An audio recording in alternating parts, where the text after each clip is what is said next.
नमस्कार, live media में आपका स्वागत है। मैं सम्राट। मुख्यमंत्री नीतीश कुमार राजगीर खेल अकादमी सह खेल विश्वविद्यालय परिसर पहुंचे, जहां नवनिर्मित अत्याधुनिक खेल सुविधाओं का लोकार्पण किया।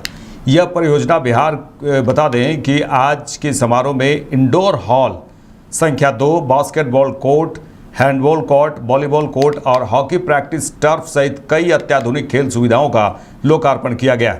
इस दौरान डिप्टी सीएम सम्राट चौधरी, वन मंत्री डॉक्टर सुनील कुमार, खेल मंत्री सुरेंद्र मेहता, जल संसाधन मंत्री विजय कुमार चौधरी सहित अन्य लोग मौजूद रहे।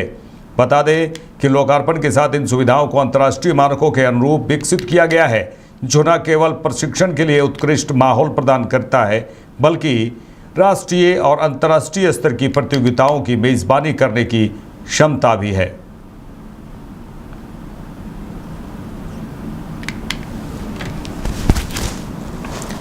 चलिए आगे बढ़ेंगे। बिहार के डिप्टी सीएम विजय कुमार सिन्हा ने कहा कि तेजस्वी यादव मुद्दे को लटकाने, भटकाने और श्रेय लूटने का खेल बंद करें।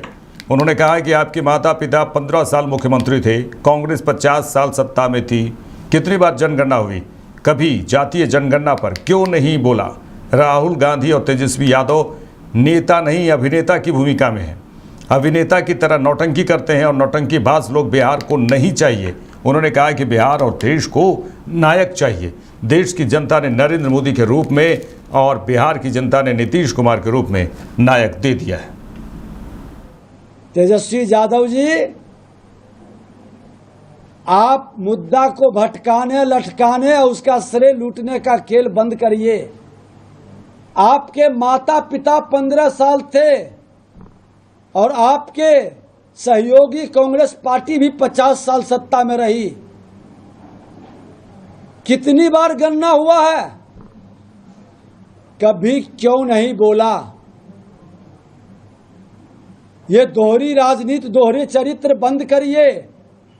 सदन के अंदर जब बिहार में 500 करोड़ खर्च करके जातीय गणना नहीं, जातीय सर्वे हुआ, आर्थिक सर्वे हुआ, 94 लाख परिवार 6000 से नीचे गरीबी में जी रहा है। 10,000 से कम आमदनी के 63% लोग बिहार में रह रहा है। क्यों मुंह नहीं खुलता है बिहार के प्रति? चुनावी राजनीति करने के लिए चले हैं, क्यों नहीं बोलते हैं कि ये 63% लोगों को हम रोजगार में, आरक्षण में प्राथमिकता देंगे। जात की बात इसलिए करते हैं कि जात के नाम पर राजनीति करके सत्ता तक पहुंचेंगे। अरे जाति को विकास से क्यों नहीं जोड़ते हैं, जो प्रधानमंत्री जी का सोच और नारा है, सबका साथ सबका विकास। जो पीछे रह गया हम उसको आगे बढ़ाएंगे, हम वैसी नीति लाएंगे जो सबके हित में हो, जो सबके सर्वस्पर्शी हो। आज ये भाव मन के अंदर समावेशी भाव क्यों नहीं आ रहा है? ये राजद कांग्रेस के लोग जातीय गणना का नारा देकर उन्माद पैदा करना चाहते थे। देश के प्रधानमंत्री, बिहार के मुख्यमंत्री इनके कलुषित मानसिकता को पढ़ते भी हैं, समझते भी हैं। इनको गणना से उन्माद सिर्फ चाहिए, हमको जातीय गणना से विकास चाहिए।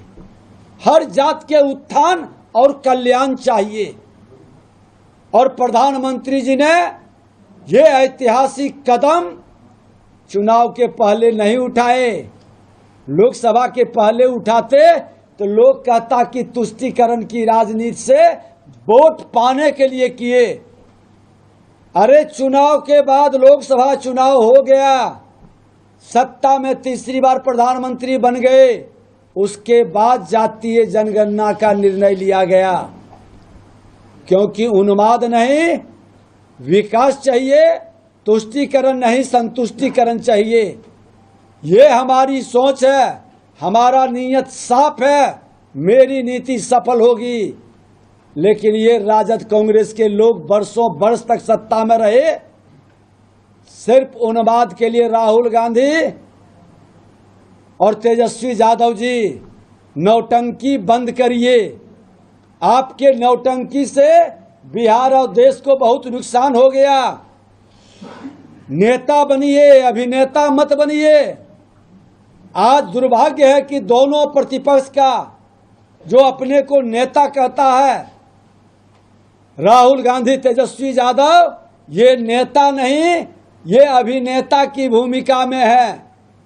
अभिनेता के तरह नौटंकी करते हैं और नौटंकीबाज लोग बिहार को नहीं चाहिए, न देश को चाहिए। बिहार को और देश को नायक चाहिए। देश को नायक देश की जनता ने दे दिया नरेंद्र मोदी जी के रूप में, बिहार का नायक मुख्यमंत्री नीतीश कुमार जी के रूप में। लेकिन ये लोग, नौटंकीबाज लोग, सिर्फ समाज को लड़ा के तुष्टीकरण की राजनीति में अराजकता पैदा करके अपने परिवारवाद की जिम्मेदारी स्थापित करना चाहते हैं। और ऐसे मानसिकता को अब 21वीं सदी का विकसित भारत और विकसित बिहार का सपना सजाने वाला युवा साकार नहीं होने देगा। बिहार को भी विकास की गति में अग्रणी बनाने के संकल्प को साकार करना होगा। है हिम्मत इन लोगों को जो खुल के कह सके कि मैं एक भी भ्रष्टाचारी, एक भी अपराधी छवि के लोगों को टिकट नहीं देंगे? नहीं बोल सकता है, क्योंकि ये खुद अपराधी छवि के और भ्रष्टाचारी मानसिकता से ग्रसित लोग हैं। भारतीय जनता पार्टी एनडीए गठबंधन खुलकर प्रतिभा का सम्मान, अच्छे लोगों का विकास, जो राजद और कांग्रेस के मानसिकता लेकर काल नेमी के तरह छलिया स्वरूप धर करके राम राम जपने आता है और हनुमान को ही समाप्त करने में लग जाता है, ऐसे लोग चिन्हित हो रहे हैं। ऐसे लोग को बिहार की जनता कभी सम्मान नहीं देगा, कभी महत्व नहीं देगा। जो सचमुच में हनुमान के तरह पवित्र हो, छाती चीर कर जनता के लिए अपने राम के राज्य को दर्शन करा दे, जनता उसी को स्वीकार करेगी। ये राजद कांग्रेस के लोगों का छलिया रूप को पहचान चुकी है। बिहार को नायक चाहिए, खलनायक नहीं चाहिए। सर, राहुल गांधी ने कहा है कि बिहार में जो राजनीतिक जाति जनगणना वो फेक है, जबकि उस समय तेजस्वी यादव भी उनके साथ थे। तेजस्वी यादव को माफी मांगना चाहिए। नेता प्रतिपक्ष हैं, ढोल बजा रहे हैं और कांग्रेस के लोग समर्थन किए थे, उनको भी माफी मांगना चाहिए। मैं तो नेता प्रतिपक्ष बिहार में उस समय था, हमने तो कई विषय उठाए थे, मुख्यमंत्री के यहां सामने हमने विषय को रखा था और ये दोनों जोर जोर से चिल्ला करके बोल रहे थे। उस समय क्यों नहीं आवाज निकली? क्योंकि सत्ता के लिए पांव पकड़ के ये दोनों बैठे थे। मुख्यमंत्री नीतीश कुमार जी के राजद कांग्रेस पांव पकड़ के बैठा हुआ था सत्ता के लिए, उस समय आवाज नहीं निकली। अरे वो जातीय सर्वे में कोई कमी था तो उस समय सुझाव देते। भारतीय जनता पार्टी के नेता प्रतिपक्ष के रूप में हमने तो खुल करके सुझाव दिया। सदन के अंदर मुख्यमंत्री के यहाँ बैठक हुई, उसमें सड़क पर हर जगह छाती तान के कहा, भारतीय जनता पार्टी सत्ता के लिए नहीं, सुशासन के लिए, विकास के लिए, मेवा के लिए नहीं, सेवा के लिए काम करता है। यही अंतर है राजद कांग्रेस और भाजपा एनडीए में। बीजेपी नेता शहजाद पूनावाला ने कहा कि आज प्रधानमंत्री नरेंद्र मोदी ने इंडी गठबंधन और कांग्रेस पार्टी के दोहरे मापदंड को पूर्ण तरह से बेनकाब किया है। कांग्रेस पार्टी का दोहरा मापदंड है कि दिल्ली में देंगे गाली और केरल में बजाएंगे ताली। राहुल गांधी भारत के निजी क्षेत्र से नफरत करते हैं। अब उन्हें जवाब देना चाहिए कि केरल सरकार ठीक बोल रही है या फिर राहुल गांधी। देखिए, आज प्रधानमंत्री नरेंद्र मोदी जी ने इंडी अलायंस और खास करके कांग्रेस पार्टी के हिपोक्रेसी और दोहरे मापदंड को पूर्ण तरीके से एक्सपोज करने का काम किया है। ये दिल्ली में तो एक स्टैंड लेते हैं प्राइवेट सेक्टर की कंपनीज पर और केरल में उसी कंपनी को अपना पार्टनर बनाते हैं और किस प्रकार से क्रेडिट लेने की होड़ लगी रहती है। इसका मतलब साफ है कि दिल्ली में एक अलग स्टैंड लेते हैं और केरल में एक दूसरा स्टैंड लेते हैं। बताइए, केरल में कम्युनिस्ट सरकार के मुख्यमंत्री पिनरई विजयन भी आज विलिनियम पोर्ट के इनॉग्रेशन में शामिल थे। कांग्रेस पार्टी के सांसद शशि थरूर भी विलिनियम पोर्ट के इनॉग्रेशन में शामिल थे। वहां के कांग्रेस के नेता तो कह रहे थे कि इस पूरे प्रोजेक्ट का क्रेडिट हमको मिलना चाहिए, ओमन चांडी की सरकार को मिलना चाहिए। और राहुल गांधी, उनके नेता, दिल्ली में इसी ग्रुप को गालियां देते हैं। तो या तो कांग्रेस के नेता शशि थरूर, कांग्रेस के अन्य नेता केरल में राहुल गांधी को सीरियसली नहीं लेते, इंडी अलायंस के नेता भी राहुल गांधी को सीरियसली नहीं लेते, या कांग्रेस पार्टी का डबल स्टैंडर्ड देखिए, दिल्ली में देंगे गाली और केरल में बजाएंगे ताली। ये वही लोग हैं जो राजस्थान में भी इसी समूह से निवेश लेते हैं जब उनकी सरकार है। छत्तीसगढ़ में भी इनकी सरकार थी तो इसी ग्रुप से ये निवेश लेते हैं। तेलंगाना में एमओयू करते हैं। तो हर जगह वो करे तो चमत्कार, केरल में करे तो चमत्कार, और दिल्ली में आके वो किसी को गुनहगार बताते हैं। दरअसल राहुल गांधी भारत के निजी क्षेत्र से, प्राइवेट सेक्टर और एंटरप्रेन्योर्स से नफरत करते हैं, इसीलिए इस प्रकार का डबल स्टैंडर्ड्स अपनाते हैं। अब उनको जवाब देना चाहिए कि क्या केरला कांग्रेस सही बोल रही है या वो सही बोल। भारतीय वायुसेना Indian air force Uttar Pradesh में गंगा एक्सप्रेस वे पर फ्लाई पास्ट कर रही है। वायुसेना यहां टैंक ऑफ लैंडिंग अभ्यास कर रही है। युद्ध या राष्ट्रीय आपातकाल के समय वैकल्पिक रनवे के रूप में एक्सप्रेस वे की क्षमता का आकलन करने के लिए अभ्यास आयोजित किया जा रहा है। भारतीय वायुसेना इंडियन एयर फोर्स ने उत्तर प्रदेश में गंगा एक्सप्रेस वे पर फ्लाई पास्ट किया। वायुसेना ने उत्तर प्रदेश में निर्माणाधीन गंगा एक्सप्रेस वे के हिस्से शाहजहांपुर में, ये तस्वीर देखिए, ये शाहजहांपुर की है, जहां 3.5 किलोमीटर लंबी हाईवे पट्टी पर उड़ान भरने और उतरने का अभ्यास किया जा रहा है। इस अभ्यास में राफेल, जगुआर और मिराज सहित अपने लड़ाकू और परिवहन विमानों के साथ उड़ान भरने और उतरने के अभ्यास के साथ अपनी परिचालन तत्परता का प्रदर्शन किया है। बता दें कि युद्ध या राष्ट्रीय आपात स्थितियों के दौरान वैकल्पिक रनवे के रूप में एक्सप्रेसवे की क्षमता का आकलन करने के लिए अभ्यास से आयोजित किया जा रहा है। गंगा एक्सप्रेसवे देश की पहली, बता दें, गंगा एक्सप्रेसवे देश की पहली हवाई पट्टी होगी जिसे लड़ाकू विमानों की दिन और रात की लैंडिंग का समर्थन करने के लिए डिजाइन किया गया है, जो इसे रक्षा तैयारियों के लिए एक रणनीति संपत्ति बनाता है। यह वायुसेना के प्रशिक्षण और पूर्वाभ्यास बेस के रूप में भी काम करेगा। व्यापक सुरक्षा सुनिश्चित करने के लिए हवाई पट्टी के दोनों ओर लगभग 250 सीसीटीवी कैमरे लगाए गए हैं।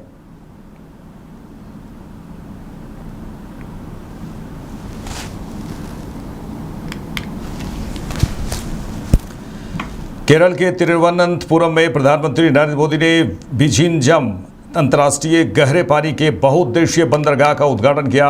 इस दौरान राज्य के मुख्यमंत्री पिनाराई विजयन भी मौजूद रहे। प्रधानमंत्री नरेंद्र मोदी ने कहा कि गुलामी से पहले हमारे भारत ने हजारों वर्ष की समृद्धि देखी है। एक समय में ग्लोबल जीडीपी में बड़ा हिस्सा भारत का हुआ करता था। उस समय हमारी समुद्री क्षमता हमें दूसरे देशों से अलग बनाती थी। केरल का सबसे बड़ा योगदान था। साथियों, गुलामी से पहले हमारे भारत ने हजारों वर्ष की समृद्धि देखी है। एक समय में ग्लोबल जीडीपी में मेजर शेयर भारत का हुआ करता था। उस दौर में हमें जो चीज दूसरे देशों से अलग बनाती थी वो थी हमारी मैरीटाइम कैपेसिटी, हमारी पोर्ट सिटीज की इकोनॉमिक एक्टिविटी। केरला का इसमें बड़ा योगदान था। सुहृത്തുക്കളെ, इस सी पोर्ट को 8,800 करोड़ रुपीस की लागत से तैयार किया गया है। अभी इस ट्रांसशिपमेंट हब की जो क्षमता है वो भी आने वाले समय में बढ़कर के 3 गुनी हो जाएगी।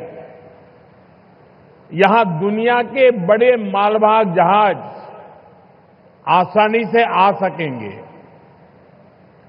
अभी तक भारत का 75% ट्रांसशिपमेंट भारत के बाहर के पोर्ट पर होता था। इससे देश को बहुत बड़ा रेवेन्यू लॉस होता आया है। ये परिस्थिति अब बदलने जा रही है। अब देश का पैसा देश के काम आएगा। जो पैसा बाहर जाता था वो केरला और विलिंगडम के लोगों के लिए नई इकोनॉमिक अपॉर्चुनिटी लेकर आएगा।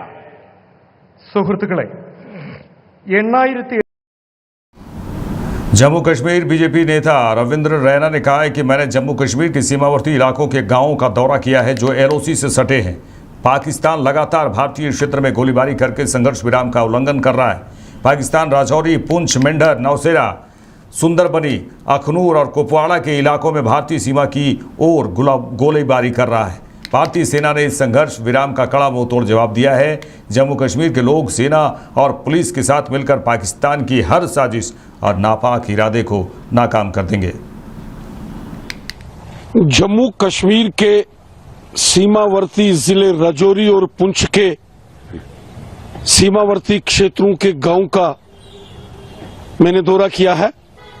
बॉर्डर के साथ सटे हुए जो एलओसी के ऊपर गांव हैं वहां मैंने लोगों से मुलाकात की है। लगातार पाकिस्तान की ओर से भारतीय क्षेत्र में सीज फायर का उल्लंघन करके गोलाबारी की जा रही है। राजौरी, पुंछ, मेंढर, कुपवाड़ा, नौशेरा, सुंदरबनी के क्षेत्रों में, अखनूर के क्षेत्रों में भी पाकिस्तान की ओर से भारतीय सीमा की ओर गोलीबारी हो रही है। पाकिस्तान ने सीज फायर का उल्लंघन किया है। भारतीय सेना ने पाकिस्तान ने जो सीज फायर किया है जम्मू कश्मीर में एलओसी के नजदीक और अंतर्राष्ट्रीय सीमा पर, भारतीय सेना ने उसका जबरदस्त मुंहतोड़ जवाब दिया है। सीमा के सटे गांव में लोग पूरे तरीके से डटे हुए हैं। पाकिस्तान की नाफरमानियों और पाकिस्तान ने जो गुस्ताखी की है, बॉर्डर के लोग, एलओसी के गांव के लोग उससे बहुत गुस्से में हैं और पाकिस्तान की हर साजिश और नापाक इरादों को जम्मू कश्मीर की जनता, सेना और पुलिस के साथ मिलकर हम पाकिस्तान के हर साजिश और षड्यंत्र को। यूपी के डिप्टी सीएम केशव प्रसाद मौर्य ने राष्ट्रीय जनगणना में जाति जनगणना को शामिल करने पर कहा कि उनके कांग्रेस और इंडी गठबंधन पर उन्होंने हमला बोला और कहा कि कांग्रेस और इंडी गठबंधन प्रभाव और दबाव की पीएम मोदी को जरूरत नहीं है। वे जितना राजनीति में सोचते हैं, प्रधानमंत्री नरेंद्र मोदी उससे बहुत आगे की सोचते हैं और योजना बनाते हैं। और उनके दबाव, उनके प्रभाव की माननीय नरेंद्र मोदी जी को जरूरत नहीं है। अभी राजनीति में जितना सोचते हैं माननीय नरेंद्र मोदी जी, उससे 1 लाख किलोमीटर आगे से वो सारी योजना कर रहे हैं। और जो जिस प्रकार से जाति जनगणना का कल फैसला हुआ है उसका स्वागत है, अभिनंदन है। ये राहुल गांधी जी, श्री अखिलेश यादव जी, तेजस्वी यादव जी एंड कंपनी चारों का निश्चित हो गई है। इनको समझ में आ गया है कि सबकी भलाई के लिए अगर कोई काम कर सकता है तो माननीय नरेंद्र मोदी जी के नेतृत्व वाली सरकार कर सकती है। तो ओबीसी आयोग को संवैधानिक दर्जा किसने दिया? नीट की परीक्षाओं में आरक्षण किसने दिया? केंद्रीय विद्यालय, सैनिक स्कूल हो या नवोदय विद्यालय हो, वहाँ ओबीसी को आरक्षण किसने दिया? ये कांग्रेस वाले केवल गुमराह करते हैं, झूठ बोलते हैं, सपा वाले झूठ बोलते हैं। झूठ बोलने की सब ऑटोमेटिक मशीन है। लेकिन माननीय नरेंद्र मोदी जी जो कहते हैं वो करते हैं। हम सदा कहते थे कि हम जाति जनगणना के खिलाफ नहीं है। सही समय पर सही निर्णय लिया गया है, इसका पूरा देश स्वागत कर रहा है। विशेष तौर से देश का लगभग 55 से 60% जो ओबीसी वर्ग है उसमें बहुत बड़ा हिस्सा ऐसा था जो शिक्षित नहीं था, जो रोजगार से भी बाहर था, जो नौकरी में नहीं था, जो विकास की मुख्यधारा से दूर था। इस सर्वे से, इस जातिगत जनगणना से हर समाज को अवसर मिलेगा, अधिकार मिलेगा और सामाजिक असमानता दूर होगी। यही हमारे प्रधानमंत्री जी का संकल्प है। मेरे साथ इस बुलेटिन में इतना ही। देश दुनिया के तमाम खबरों के लिए देखते रहिए लाइव इंडिया। नमस्कार।